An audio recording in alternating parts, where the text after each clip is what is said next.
الحمدلله من حیدریم، الحمدلله که میخریم.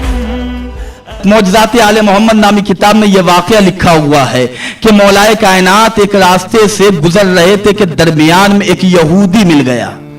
میں آپ کی خدمت میں عرض کر رہا تھا کہ کوئی مسئلہ کبھی ہو، کوئی پریشانی ہو، کبھی کسی حوالے سے مشکل میں پڑ جائیں تو مشکل میں پڑنے کے بعد کبھی بھی اپنے آپ کو مشکل میں محسوس نہ کریں. آیت اللہ قاضی طباطبائی رحمت اللہ علیہ کہ جن کی قبر وادی السلام میں ہے، جب آپ وادی السلام میں جائیں گے جناب ہود اور صالح پیغمبر کی قبر جہاں پہ ہے اس سے 10-15 قدم آپ آگے جائیں گے تو آیت اللہ قاضی طباطبائی رحمت اللہ علیہ کی قبر ہے. بہت بڑے عرفانی شخص کا نام ہے آیت اللہ قاضی طباطبائی.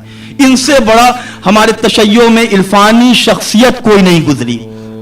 ان کے متعلق کہا جاتا ہے کہ یہ آیت اللہ خوئی کے بھی استاد تھے. آیت اللہ خوئی کے بھی یہ استاد تھے. آج بھی آیت اللہ قاضی طباطبائی مرجع خلائق بنے ہوئے ہیں. ایک واقعہ میں تاکہ آپ کو جو واقعہ مجھے سنانا ہے اس کی عظمت کا اندازہ ہو جائے. آیت اللہ قاضی طباطبائی سے آیت اللہ خوئی آئے. ابھی آیت اللہ خوئی نہیں تھے، ابو القاسم تھے. ابھی نہ مرجع بنے تھے، نہ مجتہد بنے تھے، نہ رسالہ عملیہ تھا، نہ توضیح المسائل. ابھی 19-20 سال کی عمر تھی، پڑھ رہے تھے. تو آپ آیت اللہ قاضی طباطبائی کے پاس آئے اور آ کر کہتے ہیں کہ آغا کوئی ایک ایسا ذکر مجھے بتائیں کہ جس ذکر سے میں کمال کی معراج پہ پہنچ جاؤں. تو آغا قاضی طباطبائی نے ایک ذکر بتایا اور کہا کہ آپ اس ذکر کو اتنے دن تک اتنی بار پڑھیں تو آپ جب اس ذکر کو پڑھیں گے ایک مدت کے بعد جب اس ذکر کو ختم کریں گے تو آپ عالم خواب میں، عالم مکاشفہ میں اپنے گھر کو جنت میں دیکھ لیں گے. لیکن شرط ہے کہ جب آپ ان چیزوں کو دیکھیں تو بیچ میں نہ حیرت کریں نہ کچھ بولیے گا.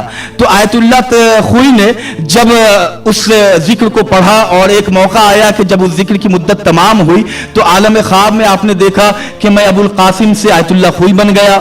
میرے شاگرد ہزار سینکڑوں لاکھوں میں تبدیل ہو گئے. میرے اتنے مدارس، میں مجتہد بنا، میں مرجع بنا. آیت اللہ خوئی سے بڑا مرجع ابھی تک کوئی نہیں گزرا. پوری دنیا میں ان کی تقلید ہوا کرتی تھی، پوری دنیا میں ان کے عقیدت مند لوگ رہا کرتے تھے. تو آیت اللہ خوئی نے دیکھا کہ میں اتنا بڑا مرجع، اتنا بڑا مجتہد، میرے رسالہ عملیہ، میری توضیح المسائل پوری دنیا میں ہے، لاکھوں کروڑوں لوگ میرے فالوور ہیں.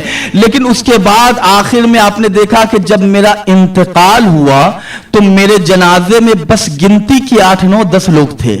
تو انہیں حیرت ہوئی اور حیرت انہوں نے کہا میرے جنازے میں اتنے لوگ، اتنے کم. جیسے ہی انہوں نے یہ کہا ان کی آنکھ کھل گئی اور یہ بات ختم ہو گئی. استاد کے پاس آئے کہ آغا میں نے یہی تک دیکھا تھا. آغا قاضی طباطبائی نے کہا کہ اگر آپ کچھ نہ بولتے تو جنت میں آپ کا گھر کہاں ہے وہ بھی دیکھ لیتے.